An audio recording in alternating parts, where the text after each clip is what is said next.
Hey, I'm Amanda from Trifecta Fitness. We're proud to be Clarksville's new Get Fit headquarters. Trifecta Fitness is a state-of-the-art spin and strength training studio. Our spin studio is truly one of a kind in this area, complete with 20 state-of-the-art live fitness bikes and an incredible sound system. Our strength training is done in small groups of 6 or fewer, and all of our strength and spin classes are scalable for every level of experience. Come see us in the heart of Clarksville, just behind MAPCO at the corner of Old Trenton Road and Wilma Rudolph Boulevard. Call us for more info at 931-542-6265 or download our Trifecta Fitness app for a full list of upcoming classes. In October 2019, Arlington, Texas was chosen to be the home of a new national museum, unlike any other. The National Medal of Honor Museum will be a unique home of military history. The 100,000 square foot museum will house exhibits, archives, and artifacts relating to the 3,500 U.S. troops who have been awarded the medal, the nation's highest honor for valor in combat. The museum will have 31,000 square feet of galleries dedicated to U.S. troops who have received the award. The museum CEO, former Navy SEAL and NASA astronaut Chris Cassidy, said the museum will focus on education as much as preservation. The building will have 5 areas dedicated to Medal of Honor winners from the Army, Marine Corps, Navy, Air Force, and Coast Guard. The main gallery will be located in a central plaza under a 25,000 square foot slab of steel, which will appear to be suspended in midair. It will be supported by 5 pillars. Black Rifle Coffee is a corporate sponsor of the museum, as are the Dallas Cowboys. The museum's board also includes over a dozen major corporations and 6 Medal of Honor recipients, including David Bellavia, Patrick Brady, and Britt Slabinski. Army Staff Sergeant Bellavia was awarded the medal for clearing an entire house by himself on November 10, 2004, as a squad leader in support of Operation Phantom Fury in Fallujah, Iraq. He killed 4 enemy fighters and wounded a 5th in close quarters battle. Army Major General Brady flew and coordinated the evacuation of 51 seriously wounded men during a firefight in Vietnam in January 1968. Slabinski, a Navy SEAL chief and team leader, led a rescue team of SEALs during Operation Anaconda in Afghanistan in March 2002. Slabinski and his team flew to a mountaintop ambush site to rescue Petty Officer First Class Neil Roberts, who had fallen from the back of a helicopter. Slabinski led the team through almost constant combat against an entrenched Taliban force. Along with the board members, former presidents Jimmy Carter, Bill Clinton, George W. Bush, and Barack Obama serve as honorary directors. The museum is expected to open to the public. All right. Welcome back.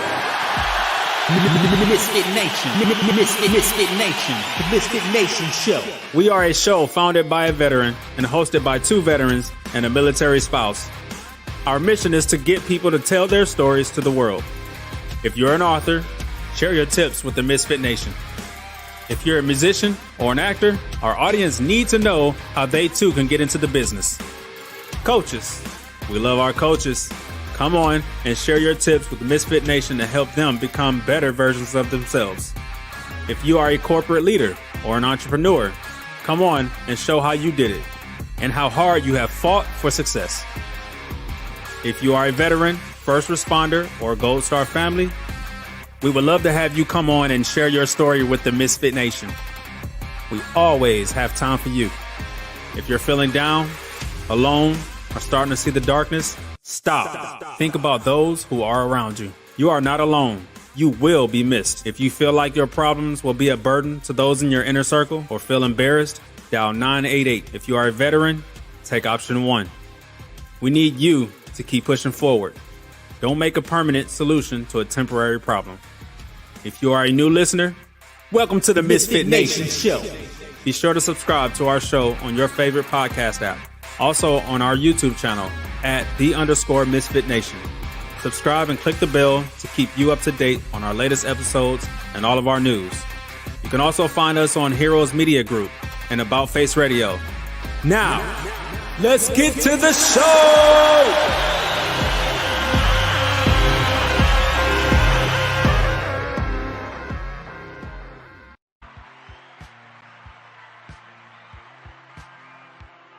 All All right. The ToosDay Crue is here, hosted by Stephen LaMonica and Jake Collin. It is a Misfit Nation production that brings powerful stories of grit, resilience, and leadership to life. Stephen is a business leader and YouTube consigliere, ensures the show runs smoothly, providing real-time feedback and maintaining discipline during live broadcasts. Jake, a 25-year Army veteran and former EOD tech. We call him Hurt Locker. We call him Lacey.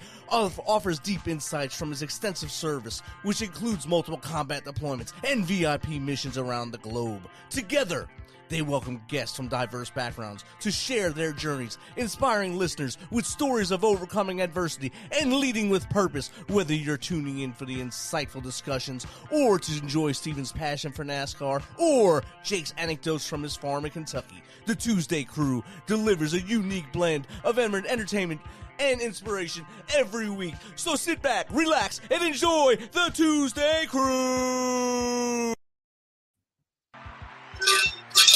All right. It's Tuesday. We got a guest. It's a great night here. I'm in Tennessee. Jake's in Kentucky. Steve's in Jersey. We're ready to rock this night. But first, we pay homage to those we lost in the last weeks. First, we have Detective Clarence E. Word III, New York City Police Department. End of watch Tuesday, October 1st, 2024. Next, we have Detective Sergeant Monica Mosley, 51 years old, detective of the Cumberland County Prosecutor's Office in Bridgeton, New Jersey. End of watch, October 17th. Let's keep them in your thoughts, prayers, their families, their friends, and let's try by the grace of God to get to Thursday without putting more names on this list. So without further ado, let's welcome Jake. Let's welcome Steve. Let's get the ToosDay Crue. Here we are. Good evening, everybody. Good evening. Hey, Misfit Nation, we love you. Thank you for joining the ToosDay Crue. Remember to like and subscribe. Stephen, before we get started, we got a little bit more sad news to share since we last were together on October 15th. EA-18 Growler crash on Mount Rainier, just the east side of Mount Rainier, Washington. Lieutenant Commander Lindsay P. Evans and Lieutenant Serena N. Wildman of the United States Navy. They both lost their lives. We would like to offer our condolences to their family and to the crew of the USS Dwight D. Eisenhower for that loss. Our thoughts and prayers are with them. Yes, they are. So how are you this evening? I'm good. Spent the day in the truck with the boss. Took a nice drive to beautiful Tullahoma, Tennessee for work. That's nice. Had lunch and came back. So it was a good day. It was a good day. Little bit of, you've been here before. You know how I-24 is between Clarksville and Nashville. So yeah, it was. It's either wide open or it's a shit show. Well, today was the shit show. So also want to mention and thank you, Rich, for popping that on the screen. Sergeant Sarah Roke, Fort Leonard Wood, Missouri. She had been reported missing yesterday. They found her today, sadly deceased. Our thoughts and prayers go out to her family. Way too much death. Yeah, way too much. I can understand, the operational deaths, military training and operations, but the murder, the hate, senseless shootings. It's all getting out of control. I can't quite get over that. Yeah. Well, hey, what would you like to have more of, Stephen? Money? Would you like to have more money? Or what? More money. Would you like to have more money? You said, what would you like more of? Money or? Well, money. Well, money, yes. Okay, and I'm pretty sure most of our listeners would like to have more, would like to have a little more financial stability. Tonight we have a guest coming in that is described as a money mastermind. So hopefully he'll be able to share some tips with us on how to better manage our money, maybe some stuff to do or not do. Even at our great age that we're at now up there, it's not just for the younger ones to start. We can do it too. Oh, I'm sure we can do it too. It's never too late. It's never too late. I'm one lottery ticket away from being a millionaire. You and me, matter of fact, me and Rich were just talking about that today. If we win the lottery, we're taking the podcast on the road. There you go. Well, hey, without any further ado, there you go. Without any further ado, we're going to bring in here from Las Vegas, Nevada, Pericles Rellas, and I basically said what you did. So why don't you start from wherever you want to start to what got us to where we are now? Great. Jake, Stephen, thanks for having me on. I appreciate it. It's really a pleasure and an honor to be with you guys. You know, talking about money, it's like, what do you want more of? Do you want more money? And most of us would say, yes, we want more money. And the crazy thing about that conversation is, while I think the majority of the population would say yes to wanting more money, most of us don't really understand the basic fundamentals of money, of what it is, how it works, how to use it, how to leverage it, how to keep it, how to grow it. We just don't grow up in a culture like that. And if anyone's like me, when I was growing up, my parents never talked about money. We weren't allowed to ask questions about money. We certainly weren't allowed to ask people how much they made or how they made it or questions about money. It was just assumed that everybody knew about money. And so we kind of grow up with this blind spot around money. So flash forward, a few decades, and I'm starting to launch my career as a business coach. And I start working with my clients who are interested in either growing and expanding a business or growing and expanding the amount of money that they make. And over a short period of time, I start to notice these amazing results in what my clients are earning. But at the end of every single month, they're in the same situation they were before I started working with them. So if they were somebody that was always behind every single month, they were making more money, but they were still behind. If they were someone who was just treading water, they were making more money, but they were still just treading water. If they were someone who had stress and anxiety around money, they're making more money, but they've still got stress and anxiety around money. And I couldn't figure this out. It just didn't make sense. But what I did notice was it was the same conversation across the board with every single one of my clients. And I knew there had to be something going on here. And so I started to study it and started to really research it and dive into what's going on. And over the course of the next 2 years, I discovered two things. One is that we all have a money mindset, or what I like to call a financial thermostat. And our financial thermostats determine how much money we can earn, how much money we can keep, as well as our thoughts, feelings, and emotions around money. And the second thing that I discovered were the 4 keys to resetting our financial thermostat so that we can earn more, we can have more, and we can have a better relationship with money and ultimately with ourselves. And so from that point forward, I started delivering this education to my clients, and the results were extraordinary.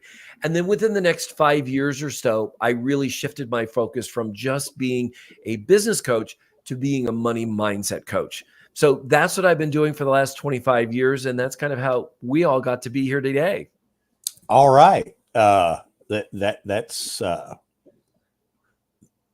some good stuff. And to go back on what you were saying, it was considered impolite to ask, hey, what do you could usually tell by what kind of car somebody drove, or what kind of house they lived in, what kind of clothes they wore, but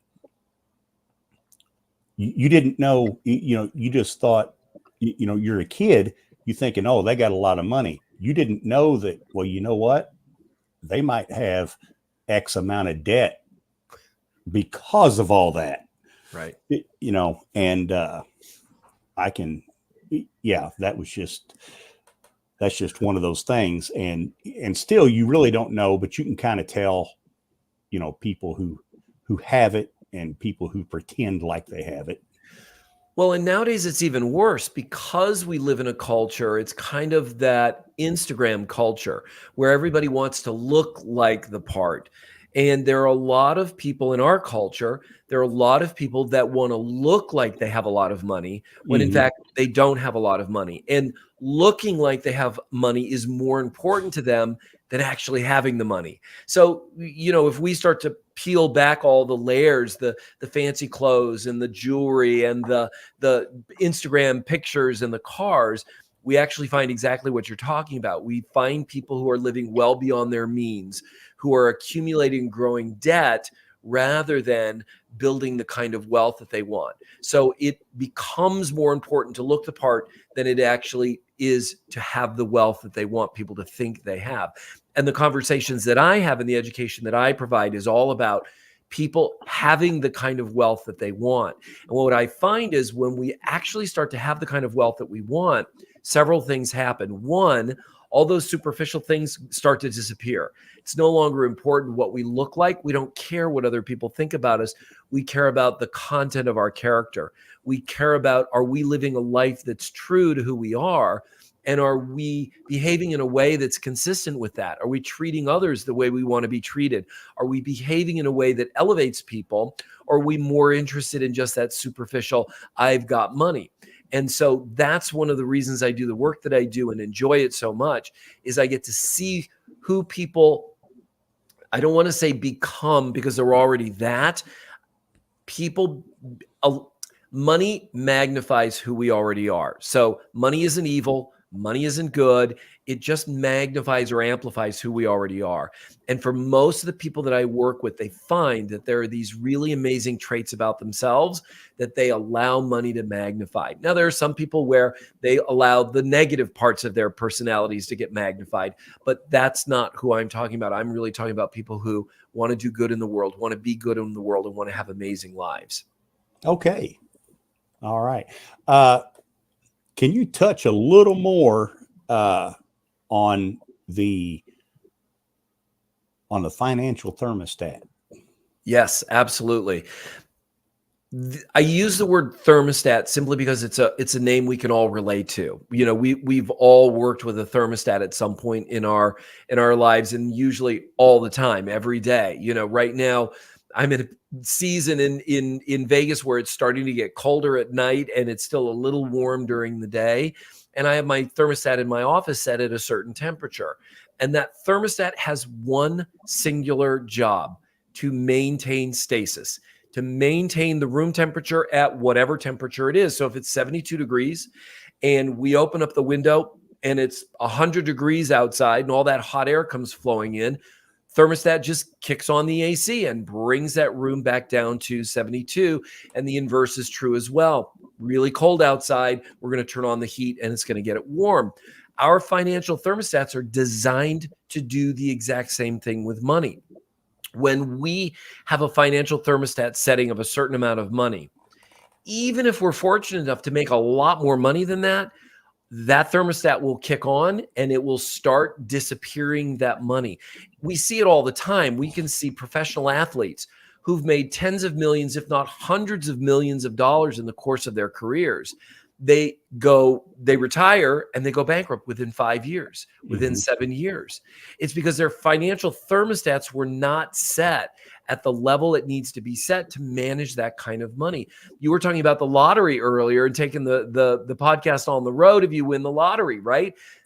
80% of all lottery winners go broke within the first 5 years because their financial thermostats are not set to manage that kind of money. So they just because you don't need that private jet, and you don't need this. Exactly. You know, it's interesting. I was just reading an article about Al Pacino. He just released a book and he's talking about it. He said, I had $50 million. He said, and I didn't speak the language of money.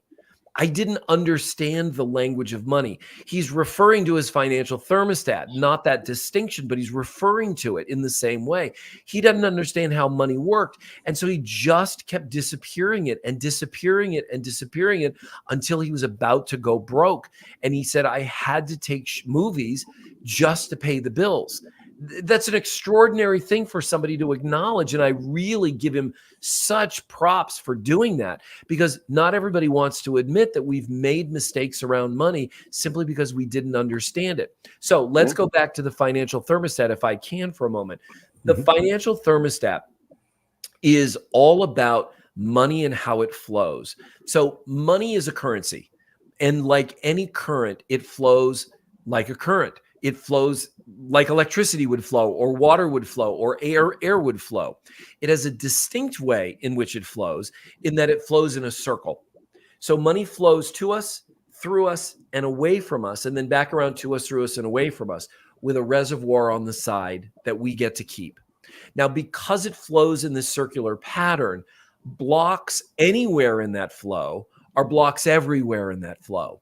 So if we've got a block in the flow of money coming to us, it's going to stop money flowing away from us and ultimately back around to us. And at the end of the day, that reservoir on the side that we get to keep. So blocks in the flow of money coming to us look like, I think money is the root of all evil. I hate the wealthy. I hate my boss. I hate people who have money. These conversations that are running in the back of our minds constantly are blocks in the flow of money coming to us. We cannot become that which we hate or that which we resent. So if we resent the wealthy, or if we think money is evil, we're never going to be able to bring in more money into our lives. And if we do, by some lucky charm, we're going to disappear it so that we bring ourselves back down to what we think is normal in that financial thermostat setting. Blocks in the flow of money going away from us are things like, I hate paying my taxes. I hate paying people. I never want to pay retail. I always want to try to negotiate a cheaper price. I want to really screw them and get the best price possible. I just don't want to pay people. I don't pay people that I know I owe money to. All of those things are going to block money flowing away from us and ultimately coming back around to us. So what we need to do is start to notice what those blocks are and then clear them. And when we clear those blocks up, what happens is money starts to flow more abundantly and more fruitfully in our lives. And then we're able to save more. We're able to build more wealth. And then every time we notice a new block, clearing those blocks out as well.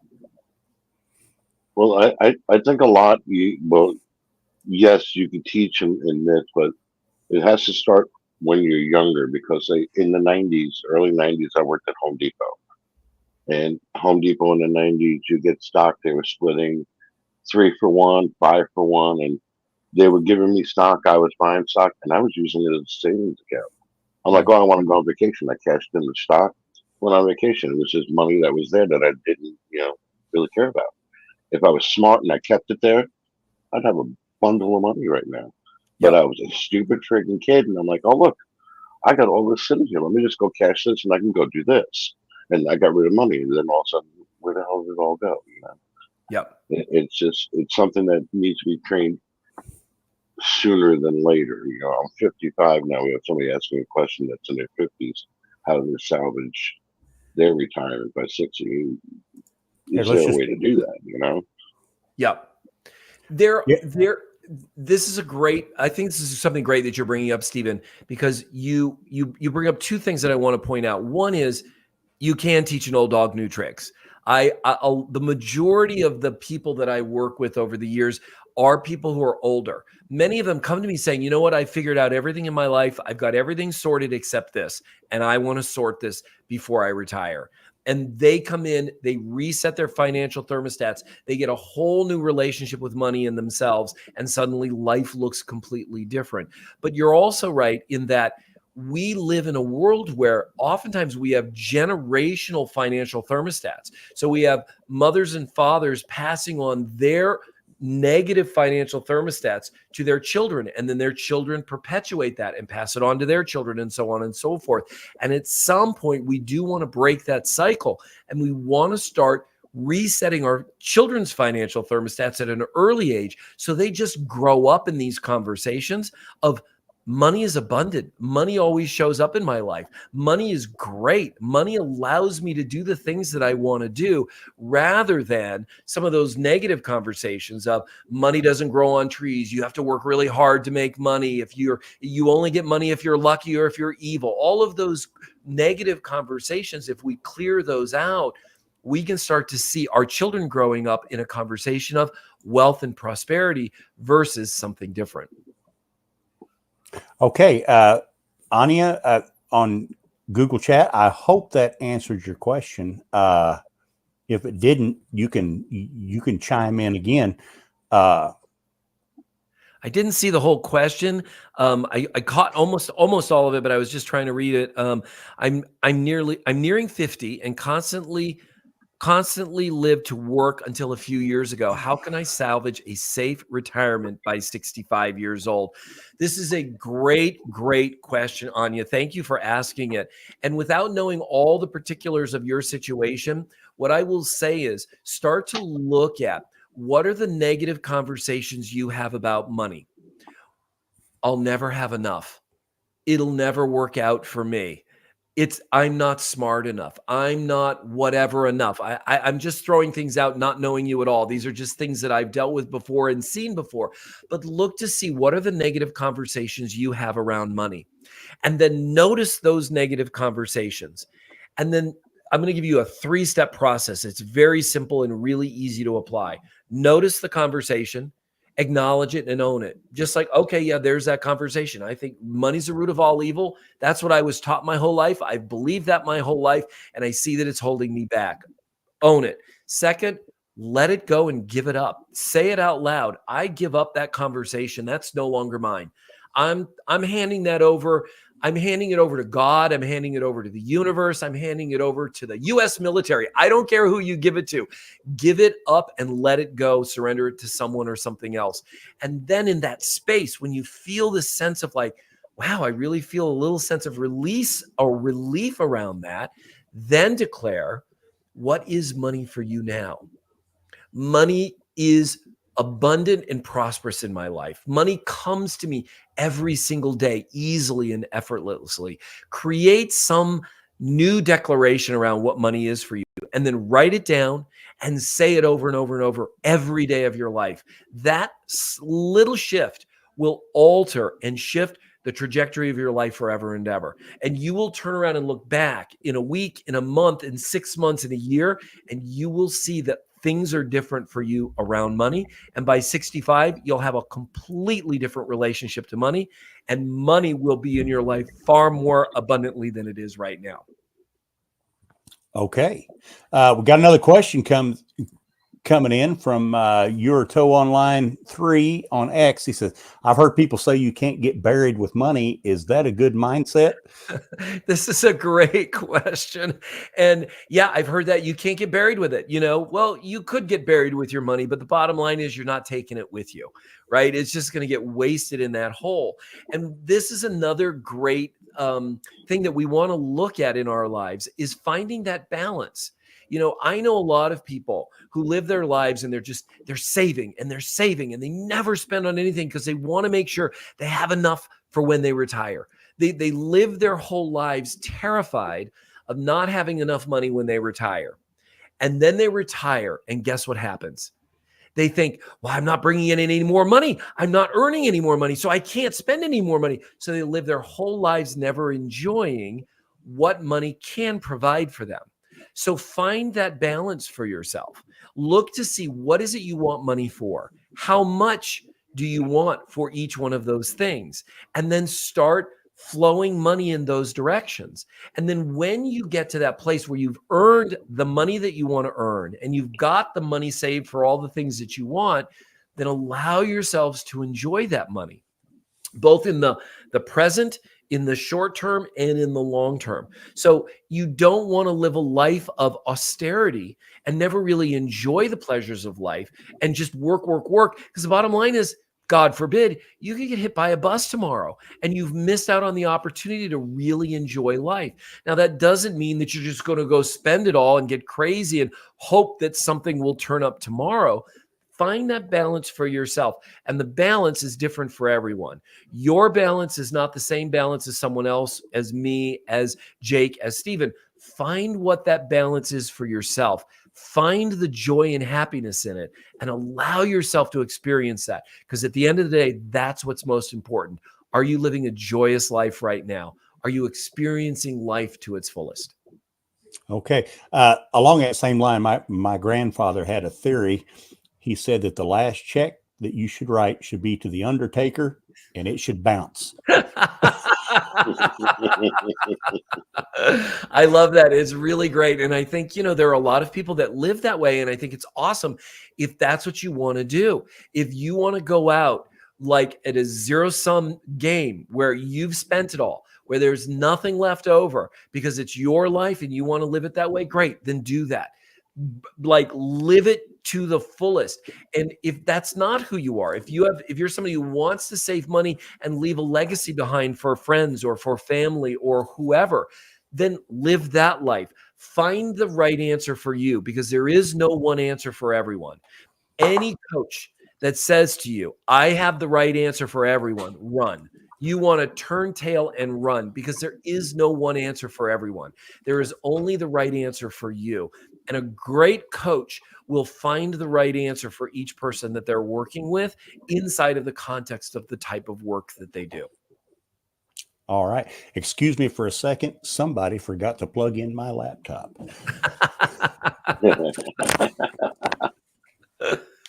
Maybe the check bounced. That's why they didn't plug in the laptop, right?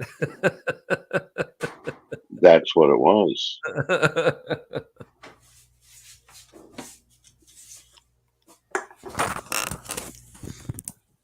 Well, why don't we talk about some of the success stories from one of your clients? Yeah, I think, let's see, I'm trying to think. There are several. There's one, I worked with a gentleman, just an extraordinary man. He was a historian, he had several degrees in U.S. history, and he was also a pastor. And so he combined those two things together, and he lived his life talking about our cultural as well as our religious history and how they kind of blended together and how they kind of developed over time through the history of the United States. And when I first started working with him, he said to me, Pericles, I just want you to know my time has no value. I have no value to my time. I cannot charge for what I do. I've never charged for what I do. I give it away all the time. Somebody asked me to go give a lecture on this, I'll go talk for free, or here or there. He says, I can't, I just don't know how to do that. And I'm clear it came from when I was a very young boy, when I was growing up, that I needed to just give it all away. And I have to shift that conversation. And so we started working together. And over the time that we worked together, he moved from giving away his time to he doesn't open his mouth for less than $1,500 an hour. And he is booked out on a regular basis. In fact, he now works, I don't know if it's full-time, but he's got a regular gig on a cruise ship in the Mississippi, where he gets paid to be an expert on the cruise line, talking about what he loves, and he gets to go on these cruises all year long. So he's on a boat doing what he loves, talking about what he loves, interacting with people the way he loves, getting paid to do what he loves, and on a cruise ship at the same time. So it's a huge shift in his mindset in that financial thermostat, where he does have value. His time is worth something. And he now is clear about it. And it's not that he's being greedy about it. He's just clear there needs to be an equal or an equitable exchange, money for time and his expertise, so that people can benefit from what he spent his entire life learning. He's got multiple degrees. He spent thousands and thousands of hours, years and years doing what he does so that he can provide that value. Now he gets a very favorable wage for doing what he does, and he gets to do what he loves. So it's a really great success story for someone who is in that kind of a situation. I've had other people who constantly stressed and worried about money. I had one client, such an extraordinary woman. She was an appellate attorney in the state of California, one of the top attorneys who had actually had cases go to the U.S. Supreme Court. And I remember when I first started talking to her, she's like, Pericles, I make a really good amount of money. She said, but I am just a mess when it comes to money. I don't know where my money goes. I pull into the driveway. I open my mailbox. I pull the mail out. I look through it. Anything that's a bill, I literally toss into the back seat of my car and I never look at it again. So she was constantly getting delinquency bills, constantly getting late notices, getting hit with fines and penalties on her credit cards because she was always late. And that was just her relationship with her money. She just didn't want to know where it went. She didn't care. She was just great at what she did as an attorney. So in working with her, she was able to turn that all around. And by the time we completed working, she knew exactly where her money was. She was way ahead on all of her bills. She had reduced all of her debt tremendously, and she was saving money in a way that she wanted to. She had the kind of life that she loved. She was able to go buy clothes when she wanted to buy clothes, go on vacation when she wanted to go on vacation, and not worry about the money of it. She knew that she had her finances in order, and it brought a sense of peace to her life. She no longer woke up in the morning worried about what delinquency note she was going to get that day or what negative email she was going to get, demanding money. All of that was gone. So we went from one end of the spectrum to the other end of the spectrum in a very short period of time. That's fantastic.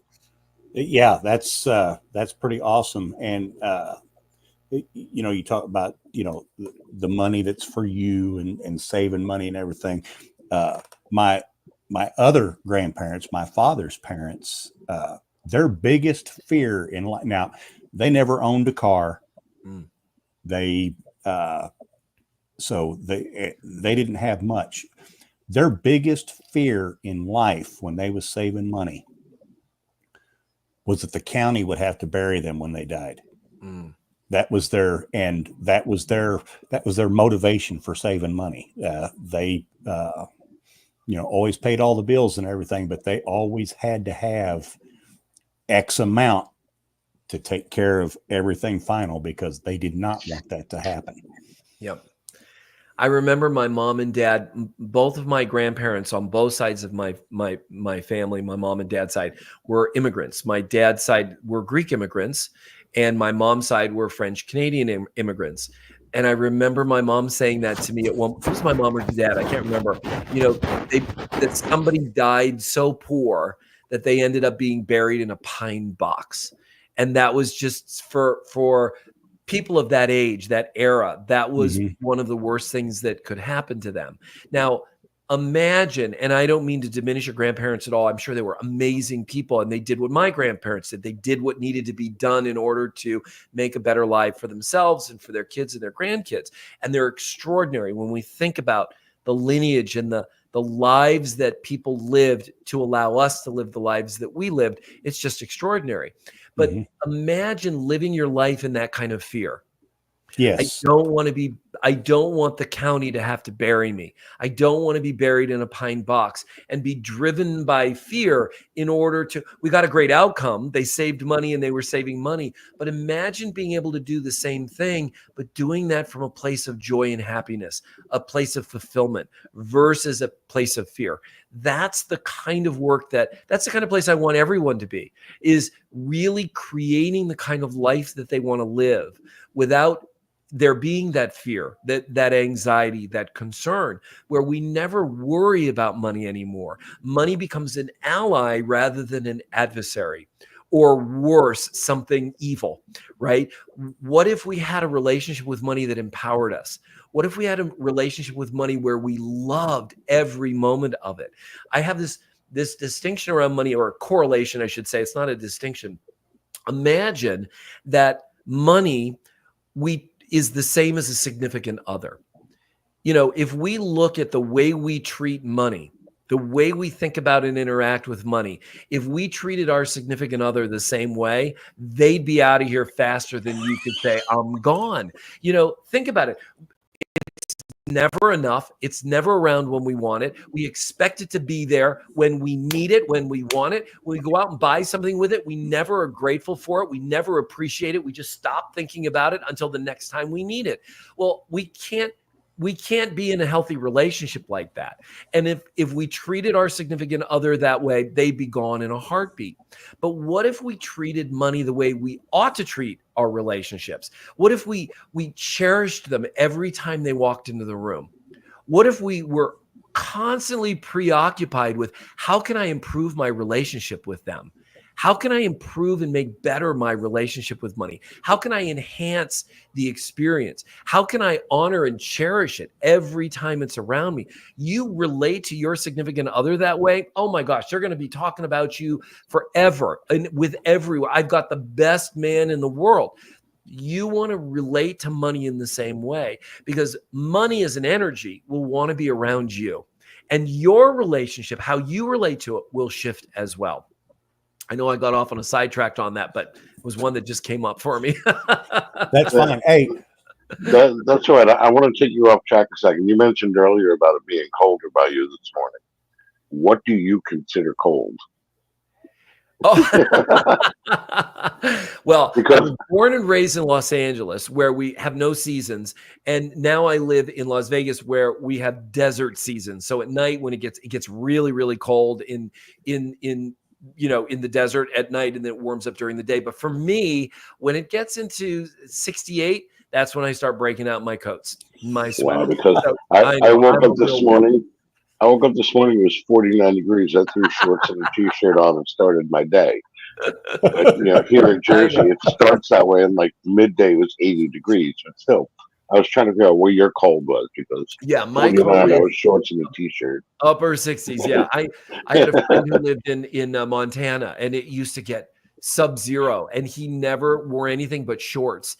I'm like, dude, how can you do it? He said, I just don't feel the cold at all. And meanwhile, I'm in a parka and gloves and multiple layers, and I'm dying, right? So yeah, we all have our different thresholds. As you were sitting there talking, it just kept going through my head. I'm like, what does he really consider cold? You said like 68. I'm like, wow, that's funny. Yep. It's 69 right now, and I'm still in shorts and a t-shirt. we got another question. We got another question just popped in. I used to be like Vince Vaughn in dodgeball and had a drawer of keepers that were my bills.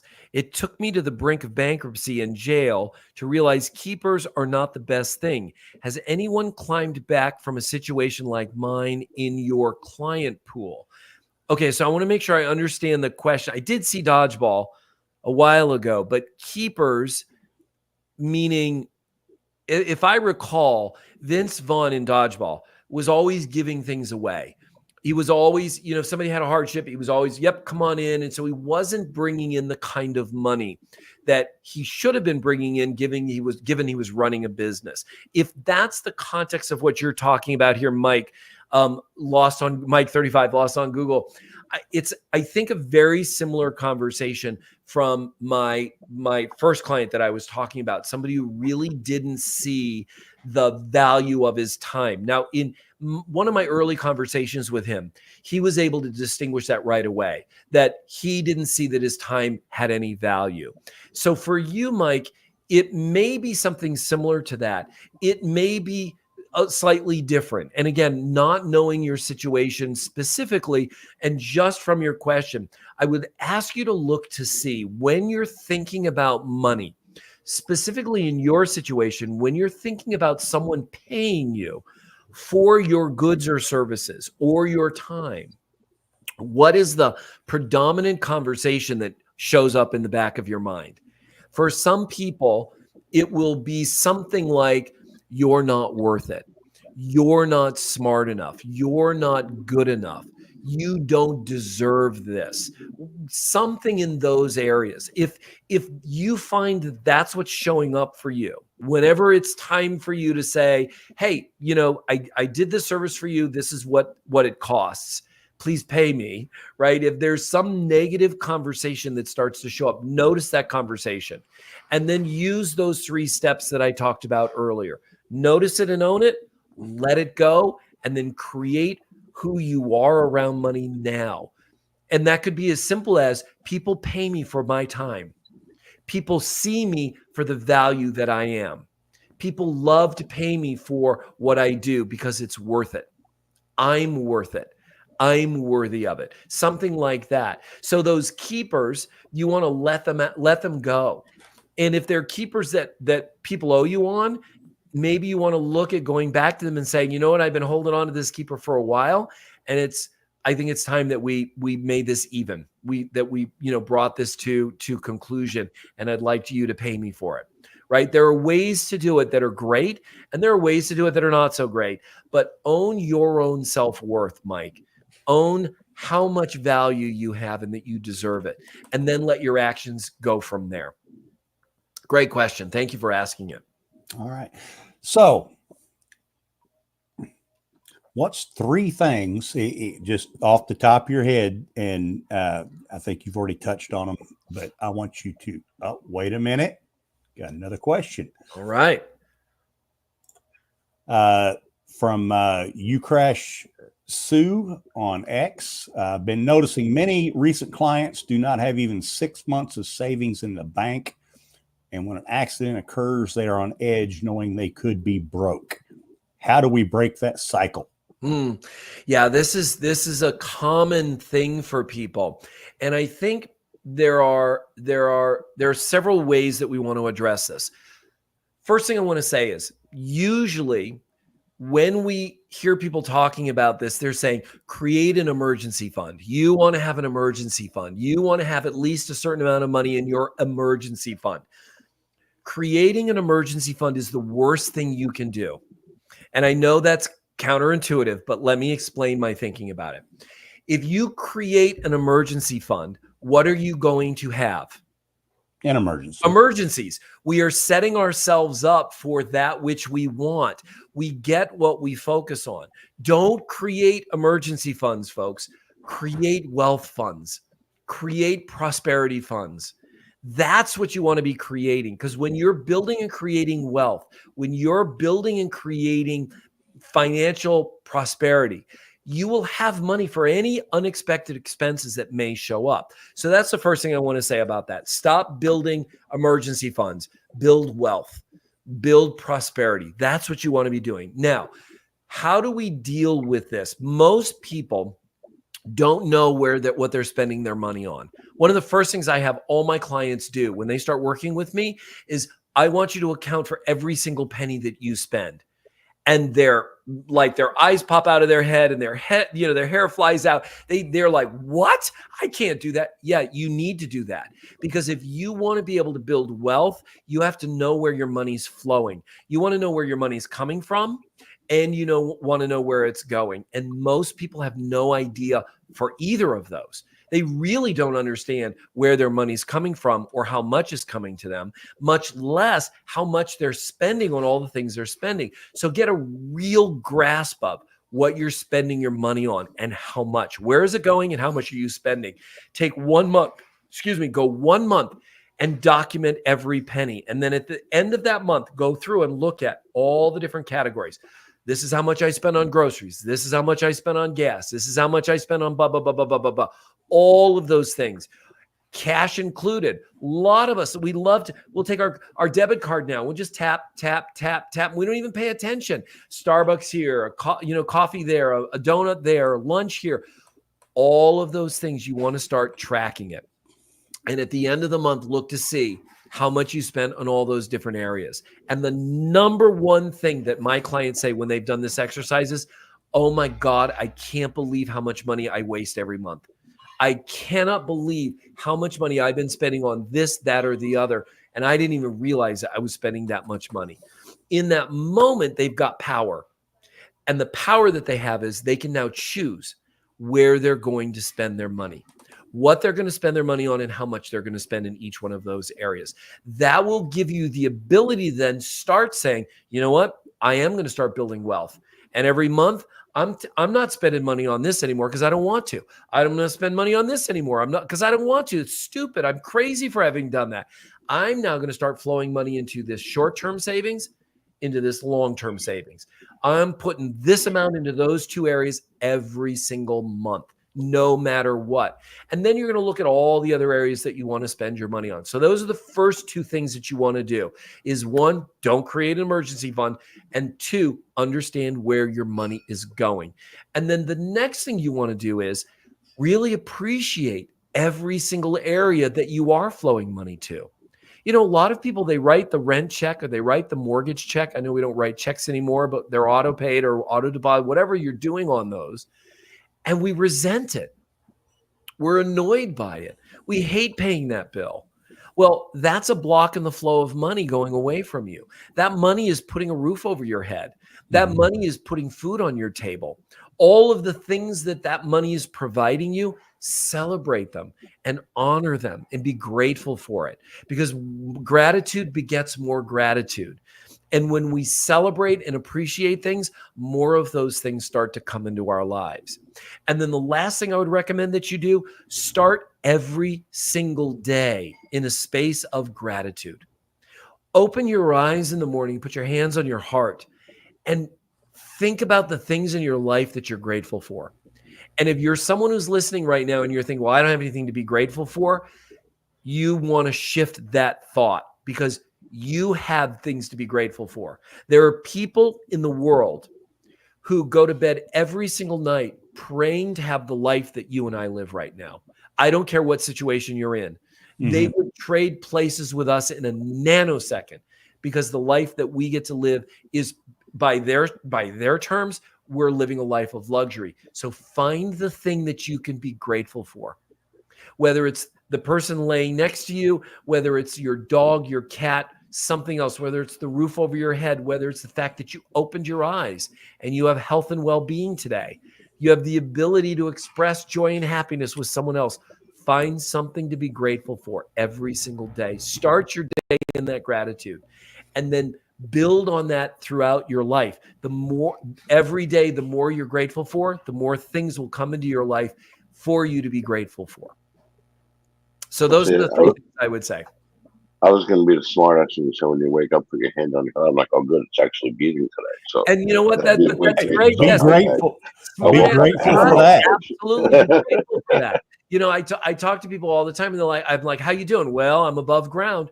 Great. They say it as a joke, but it is actually something we can be grateful for. That I'm alive today, that I get another opportunity to be with my friends, with my family, to make the difference that I make in the world, to do the job that I do, whatever that is. I'm grateful for another day. Awesome. We've got your website scrolling across the bottom here where people can get in touch with you. This has been a great chat. Thank you, guys. I really appreciate it. I've come away with a few things that I can change, and I like it. Is that website the best way to get in touch with you, or is there better ways to get in touch with you? They can go to my website. That is the absolute best place to go, periclesrellas.com. I have another website. They both go to periclesrellas.com, and it's resetyourfinancialthermostat.com. Either one is fine. And I recommend for anyone who's listening, if you want to take the first steps to resetting your financial thermostat, right in the front page of my website, there is a masterclass. It's free. All you have to do is put your name and email, and you can watch this. I think it's 26 minutes. My masterclass on how to reset your financial thermostat. There are the 4 keys, and these 4 things will give you everything you need free of charge to reset your financial thermostat and start to create a different and new relationship with yourself and your money. Absolutely recommend it. And then at the end of the masterclass, if it's something that you're interested in, if you're really interested in going to the next level, it'll tell you exactly how to do that if that's something you want to do. Not requisite at all. Just do the masterclass. Pull everything you can from it and apply it into your life. And I promise you, you take those steps, you will see a whole new relationship with your money and with yourself. Awesome. Well, hey, it's been a great chat, Pericles. I'm gonna get rid of my emergency fund.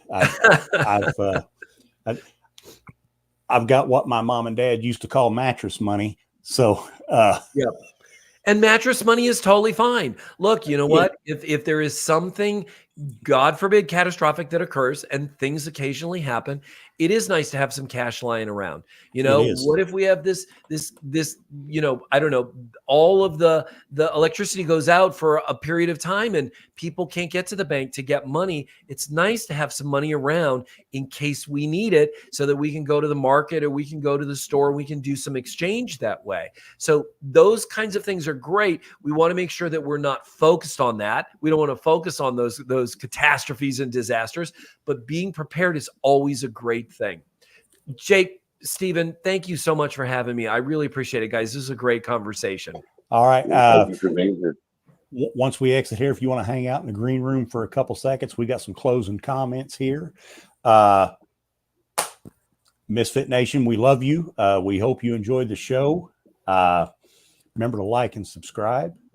And before we leave here, I need to tell Mrs. Holland, happy anniversary, and I love you, baby. It's been a great 17 years. Happy anniversary to both of you. Thank you.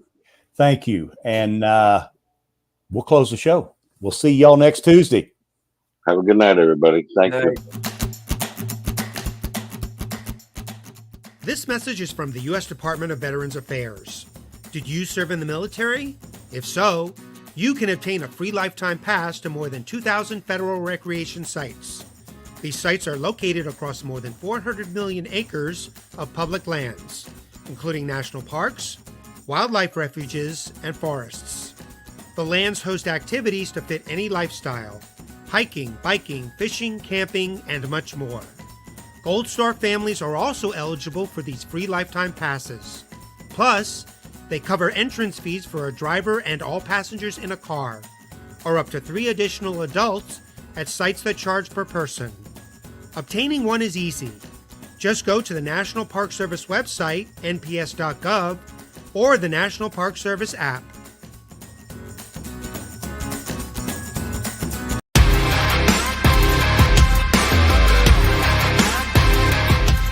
Thanks for checking us out and being a part of the Misfit Nation show. Don't forget to visit our website at themisfitnation.com. That's themisfitnation.com. Check out all our past episodes and get some of the great Misfit Nation gear for you and your family. As always, be humble, stay hungry, and keep hustling, because we are Misfit Nation. Misfit Nation.